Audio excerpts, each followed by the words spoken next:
నమస్కారం. ఆర్వీఆర్ టీవీకి స్వాగతం. అమెరికా దాడులతో ఉక్కిరిబిక్కిరవుతున్న ఇరాన్లో దేశ నాయకత్వ బాధ్యతలు అతివాదుల చేతుల్లోకి వెళ్లిపోయాయా?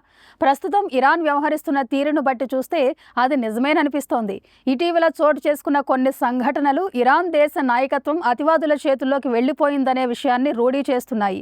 అతి కిరాతకంగా వ్యవహరించే ఇస్లామిక్ రెవల్యూషనరీ గార్డ్స్లోని ఒక విధాన నిర్ణయాలను శాసిస్తున్నట్టు కనిపిస్తోంది. అమెరికా ఇరాన్ ఉద్రిక్తతలకు వేదికగా మారిన హార్మోజ్ జలసంధి ద్వారా అంతర్జాతీయ నౌకల రాకపోకలను అనుమతించే విషయంలో రెండు రకాల ఆదేశాలు వెలువడ్డాయి. ఇస్లామాబాద్ వేదికగా రెండు దేశాల మధ్య చర్చలకు ముందు ఇరాన్ ఉపాధ్యక్షుడు విదేశాంగ మంత్రి హార్మోజ్ జలసంధిని తెరిచి ఉంచేందుకు అంగీకరించారు. అలాగే రెండు భారత నౌకలకు హార్మోజ్ జలసంధి దాటి వెళ్లేందుకు అనుమతించారు.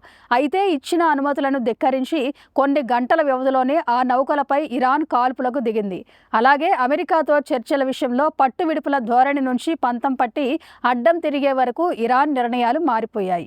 ఈ అంశాలన్నింటినీ లోతుగా పరిశీలించిన అంతర్జాతీయ నిపుణులు ఇరాన్లో అతివాద నాయకత్వం నిర్ణయాలు తీసుకుంటోందనే అంచనాకు వచ్చారు. ఇరాన్ సైన్యాన్ని దౌత్యపరమైన నిర్ణయాలను IRGC major general Ahmad Vahid అతని అనుచరగణమే నియంత్రిస్తున్నట్టు భావిస్తున్నారు.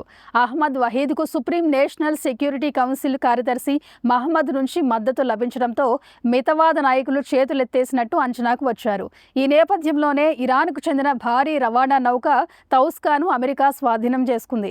ఆ వెంటనే అమెరికా యుద్ధ నౌకలపై డ్రోన్లు, మిస్సైళ్లతో దాడులకు ఇరాన్ నాయకత్వం ఆదేశించింది. అమెరికా యుద్ధ నౌకలపై దాడులకు ఆదేశించడం ఎలా చూసినా సామాన్యమైన విషయం కాదు. కానీ క్షణాల వ్యవధిలోనే అలాంటి నిర్ణయం వెలువడిందంటే అది అతివాద నాయకత్వం పనేనని నిపుణులు వ్యాఖ్యానిస్తున్నారు. అటు ట్రంప్, ఇటు అతివాద ఇరాన్ రెవల్యూషనరీ గార్డ్స్ చెరోవైపు మోహరిస్తే ఇక శాంతికి చోటు ఎక్కడుంటుందనే భయాన్ని వారు వ్యక్తం చేస్తున్నారు. ఇలాంటి కరెంట్ అప్డేట్స్ కోసం చూస్తూనే ఉండండి మన ఆర్వీఆర్ టీవీ. లైక్ చేయండి, షేర్ చేయండి, సబ్స్క్రైబ్ చేయండి.